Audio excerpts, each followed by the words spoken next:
मित्रों, एक बार माता पार्वती भगवान शिव से कहती हैं, प्रभु मेरे दो प्रश्न हैं। आप मेरे दो प्रश्नों का उत्तर दे करके मेरे मन को संतुष्ट करने की कृपा करें। मेरा पहला प्रश्न है, माँ अपनी शादीशुदा बेटी का घर कैसे बर्बाद कर देती है। और मेरा दूसरा प्रश्न है, लालच किस प्रकार से रिश्तों को शर्मसार कर देता है। फिर भगवान शिव कहते हैं, पार्वती तुम्हारे दोनों ही प्रश्न बहुत ही महत्वपूर्ण और ज्ञानवर्धक हैं, इसलिए मैं तुम्हें तुम्हारे दोनों प्रश्नों के उत्तर एक छोटी सी कहानी के माध्यम से देता हूँ। तुम कहानी को पूरा और मन से सुनना, क्योंकि आधी अधूरी कहानी सुनने से हमेशा आधा अधूरा ही ज्ञान प्राप्त होता है, जो जीवन में कभी काम नहीं आता। तो मित्रों, कहानी शुरू करने से पहले मेरा आप सभी से अनुरोध है कि आप हमारी कहानी में खो जाएं। उससे पहले हमारे चैनल को सब्सक्राइब करके बेल आइकन अवश्य दबा लें, जिससे हमारी हर वीडियो का नोटिफिकेशन सबसे पहले आप तक पहुंच सके और आप हमारी हर वीडियो से प्राप्त ज्ञान का अपने जीवन में लाभ उठा सकें। तो आइए कहानी शुरू करते हैं। भगवान शिव कहते हैं, पार्वती एक राजा के 7 बेटे और एक बेटी थी, जो खुशी खुशी अपना जीवन बिता रहे थे। 7 भाई बहनों में इकलौती छोटी बहन बहुत ही शांत स्वभाव, आज्ञाकारी और संस्कारी थी। एक दिन बड़ा राजकुमार अपनी पत्नी और अपने छोटे भाइयों को साथ में लेकर के अपने खेतों में काम करने चला गया। चूंकि उस जमाने में खेती बाड़ी आपसी सहयोग से हुआ करती थी, सभी लोग खेतों में काम करने जाने से पहले अपनी छोटी बहन को खाना बनाने का आदेश देकर घर से निकलते थे। और इसी वजह से वो राजकुमार भी अपनी पत्नी और अपने सभी भाइयों को साथ में लेकर के अपनी छोटी बहन को खाना बनाने का आदेश देकर के घर से निकलता है। वहीं सातों राजकुमार की बहन अकेले घर पर खुशी खुशी सबके लिए खाना बनाने के लिए जंगल से सरौटी साग को तोड़कर लाती है और बड़े प्यार से सरौटी साग की सब्जी बनाने से पहले उस साग को काटने लगती है। इसी दौरान वो अपनी उंगली भी काट बैठती है और खून की एक तेज धार निकलने लगती है, जिससे उसका पूरा हाथ खून से लथपथ हो जाता है। वहीं राजकुमारी सोचने लगती है कि अब मैं क्या करूं? अगर घर की दीवार में खून को पोंछूंगी तो भैया लोग देख लेंगे और चिंता करेंगे, और यदि अपने कपड़े में पोंछूंगी तो भाभी खून लगा कपड़ा देख करके मुझे मासिक धर्म से पीड़ित समझेंगी और खाना नहीं खाएंगी। वहीं राजकुमारी जो थी, सब्जी पकाने वाले पात्र में उंगली से निकले हुए सारे खून को पोंछ देती है और खून को बहने से रोकती है। वहीं जब उसके चारों भाई और भाभी अपने खेतों से लौटते हैं तो छोटी बहन हमेशा की तरह सभी के लिए साफ थाली में खाना और मिट्टी के लोटे में पीने के लिए पानी देती है, और सभी एक साथ खाना खाते हैं और फिर पके हुए साग को खाकर खाने की जमकर तारीफ करते हैं। और वो सब अपनी बहन से पूछते हैं कि बहन, तुम्हारे द्वारा बनाया हुआ ये साग बहुत बार खाए हैं, परंतु आज की बनी सब्जी का स्वाद बहुत ही अद्भुत लगा। बताओ ना, कैसे और क्या क्या मिलाकर इतना स्वादिष्ट सब्जी बनाई हो। वहीं पहले तो राजकुमारी डर से सहम गई कि कहीं भाइयों को पता न चल जाए कि मेरे हाथ की उंगली कट गई है और फिर मैंने सारा खून इसी सब्जी में डाल दिया है। यदि इनको ऐसा पता लगेगा तो ये पता नहीं मेरे बारे में कितनी चिंता करेंगे और मेरे बारे में क्या सोचेंगे। मगर फिर भी वो राजकुमारी थोड़ा सोचकर बोलती है, कुछ नहीं भैया, जैसा हमेशा की तरह सब्जी पकाती हूँ वैसी ही तो बनाई है। वहीं राजकुमारी अगले दिन सातों भाइयों के अनुरोध पर फिर से एक बार वही साग की सब्जी बनाती है, परंतु भाइयों को पिछले दिन के जैसा स्वाद नहीं मिलता। फिर ऐसा ही अनुरोध 3-4 बार हुआ, लेकिन खून लगे साग का स्वाद उनके मन मस्तिष्क से उतर ही नहीं रहा था। असलियत जानने की जिज्ञावश सातों भाई और भाभी ने उससे यानी राजकुमारी से उस दिन के खाना बनाने का तरीका और जानने की जिद करने लगे। वहीं मजबूर होकर राजकुमारी को सारी घटना बतानी पड़ी। भगवान शिव कहते हैं, पार्वती इस प्रकार सच्चाई मालूम होने पर 5वां भाई, जो बहुत ही लालची किस्म का था, उसने बाकी भाइयों से कहा कि बहन का खून यदि इतना स्वादिष्ट लगा तो इसका मांस कितना स्वादिष्ट होगा। और ऐसा बोलकर सभी भाइयों के बीच में चर्चा करने लगता है। वहीं सबसे छोटे भाई को छोड़कर बाकी भाइयों ने राजकुमारी को मारकर उसका मांस खाने के लिए तैयार हो गए। वहीं मांस खाने की सोच करके उन सभी के मुंह से लार टपकने लगती है। वहीं भाइयों के मन में स्वादिष्ट खाना खाने के लिए वो कितने लालची बन गए कि अपनी बहन का मांस खाने को तैयार हो गए। उधर इसका आभास राजकुमारी को हो गया कि किस प्रकार उसके भाई उसका मांस खाने की लालसा रखते हैं। भगवान शिव कहते हैं, पार्वती, इधर एक दिन सातों भाई शिकार खेलने के बहाने राजकुमारी को लेकर घने जंगल में लेकर जाते हैं, जहां पूर्व से ही निर्मित 4 वृक्षों पर बने मचान के नीचे पहुंचते हैं, जिस पर वो अपनी बहन को ये झूठ बोल करके चढ़ने के लिए बोलते हैं कि इस मचान पर जंगली जानवर तुम पर हमला नहीं कर सकेगा। यदि तुम हमारे साथ रहोगी तो तुम्हारी जान कभी भी जा सकती है। जंगली जानवर कभी भी हमला कर सकते हैं, इसलिए तुम इस ऊंचे मचान पर जा कर के बैठो जहां पर तुम सुरक्षित रहोगी। और इस प्रकार सातों भाई अपनी बहन को मचान पर बैठा कर अपना धनुष बाण लेकर के शिकार करने का ढोंग करके चले जाते हैं। वहीं राजकुमारी को पूरा आभास हो चुका था कि आज उसका आखिरी दिन है, लेकिन वो चाहती थी कि उनके भाइयों की इच्छा पूर्ण हो। वो उसका मांस खाना चाहते हैं तो खा लें, क्योंकि लालची इंसान जब किसी बात को मन में ठान लेता है तो उसकी जिद पूरी करके ही रहता है। उसको समझाने से कोई फायदा नहीं है। उधर सभी भाई केंद के वृक्ष पर बने मचान से कुछ दूरी पर स्थित एक ऊंचे पहाड़ पर जाकर बैठ जाते हैं और अपने अपने धनुष बाण के साथ में पहुंचते हैं और एक चट्टान पर बारी बारी से अपने बाणों को तेज धार प्रदान करते हैं। वहीं सबसे पहले बड़ा भाई अपने तीर को चट्टान में धार करता है और अपनी बहन पर धनुष से निशाना लगाकर तीर छोड़ता है। तभी राजकुमारी पूरी बातों को समझ जाती है कि भाइयों का इरादा क्या है और वो अपनी मातृभाषा में गीत गाने लगती है कि भाई, यदि मारना है तो तीर इधर उधर मत चलाओ, सीधा मेरी छाती में वार करो। इस प्रकार सभी भाई बारी बारी से अपने तीर के धार को तेज करते हैं और राजकुमारी पर निशाना लगाकर तीरों को छोड़ते हैं। वहीं सभी भाइयों का निशाना खाली चला जाता है तो सातवां भाई, जो सबसे छोटा था, वो तीर चलाने से इनकार कर देता है, क्योंकि उसे अपनी छोटी बहन से बहुत लगाव था। वो स्वार्थी लालची नहीं था और साथ ही धनुष्बाण चलाने में सातों राजकुमारों में सबसे निपुण था। वहीं चट्टान में धार किए गए तीरों के निशान राजकुमारी जानती थी कि उनके सातों भाइयों में सबसे छोटा भाई बाकियों की तरह लालची नहीं है। उधर जो 6 भी बड़े भाई थे, वो अपने छोटे भाई पर पूरा दबाव डालते हुए आदेश देते हैं कि अगर वो छोटी बहन पर तीर नहीं चलाएगा तो बहन की तरह उसे भी मार दिया जाएगा। वहीं छोटा राजकुमार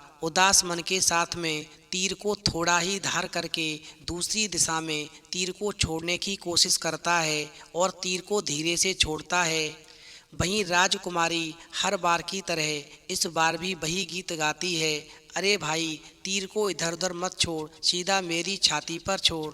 और इस प्रकार से छोटे भाई का तीर जो था सीधा बहन की छाती में लगता है और उसकी आत्मा शरीर से अलग हो जाती है और उसी स्थान पर भटकने लगती है।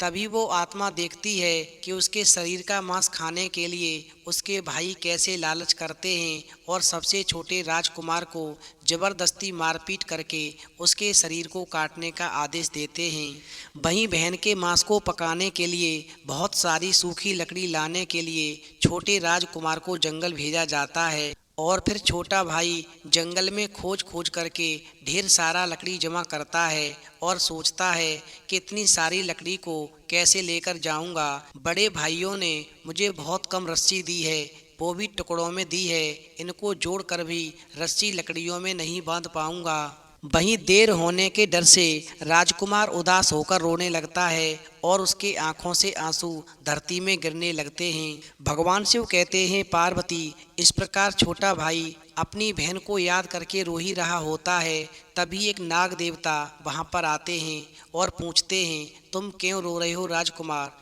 वहीं राजकुमार इधर उधर देखता है, उसे कोई भी चीज नजर नहीं आती है। फिर राजकुमार को नाग देवता दिखते हैं। वहीं छोटा भाई राजकुमार नाग देवता को अपनी पूरी आप बीती सुनाता है। और फिर नाग देवता उस छोटे भाई से कहते हैं, तू चिंता मत कर, मैं लकड़ी में रस्सी की भांति लिपट जाता हूँ और तू लकड़ियों को घर तक पहुँचा दे। तुम जैसे ही लकड़ी वहाँ पर रखोगे मैं धीरे से निकल जाऊँगा। और फिर छोटा भाई ऐसा ही करता है। सभी बड़े भाई ये देखकर चकित रह जाते हैं कि कैसे उनका छोटा भाई रस्सी के 7 टुकड़े होने के बावजूद भी जंगल से इतना सारा लकड़ी लेकर आता है। इसके बाद वो सभी बड़े भाई अपने छोटे भाई को पानी लाने के लिए एक घड़ा में 7 छेद करके भेज देते हैं। इस प्रकार छोटा राजकुमार पानी लाने के लिए एक कुआं के पास जाता है और घड़े में पानी भरता है, परंतु उस घड़े में छेद होने के कारण सारा पानी गिर जाता है। और फिर राजकुमार वहीं बैठकर सोच विचार करके रोने लगता है कि यदि मैं बिना पानी के वापस जाऊंगा तो बड़े भैया लोग मेरी मारपीट करेंगे, हो सकता है मुझे मार भी डालें। इस प्रकार छोटा भाई जब रो रहा था तो उसकी दर्द भरी आवाज़ कुएं में रहने वाले मेढक, केकड़ा और मछली सुन लेते हैं और वो तीनों राजकुमार को रोता देखकर पूछते हैं, अरे छोटे भाई तुम क्यों रो रहे हो? फिर छोटा भाई जो था अपनी आप बीती उन सबको बताता है और कहता है कि मैं अपनी प्यारी बहन के शरीर का मांस कैसे खा सकता हूँ, मैं नहीं खाऊंगा तो बड़े भैया लोग मारपीट करेंगे। इस प्रकार मेढक छोटे भाई से कहता है, तुम परेशान मत हो, हम सभी मेढक इस घड़े के छेद में चिपक जाते हैं। वहीं मछली और केकड़ा कहते हैं, तुम हमें लेकर चलो, तुम्हारे भाई जब राजकुमारी के मांस को खाएंगे तो तुम मछली को खाना और जब वो हड्डी खाएंगे तो तुम केकड़े को खाना। इस प्रकार बड़े भाइयों को शक भी नहीं होगा। फिर राजकुमार ने बिल्कुल वैसा ही किया जैसा कि केकड़े और मछली ने कहा था। वहीं रात को जब राजकुमारी का पका हुआ मांस खाने को परोसा गया तब बड़े भाइयों से छुप करके छोटा भाई बहन के मांस को दीमक के टिल्हे में डाल देता है और फिर समय बीतने पर उस स्थान पर एक बांस का बड़ा सा पेड़ उगाता है। इस प्रकार घटना के वर्षों बाद एक भीख मांगने वाला जोगी उसी बांस के पेड़ के पास से होकर गुजरता है और फिर वो उस सुंदर सुंदर बांस को देख कर के मन में सोचता है, अगर इतने सुंदर बांस से एक वाद्य यंत्र बनाया जाए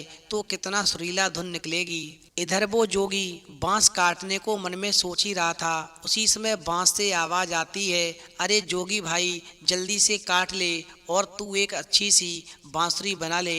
और फिर तो बांस के पेड़ की आवाज़ को सुनकर के वो जोगी जो था उस बांस के पेड़ को काटता है और सुंदर बांसुरी का निर्माण करता है।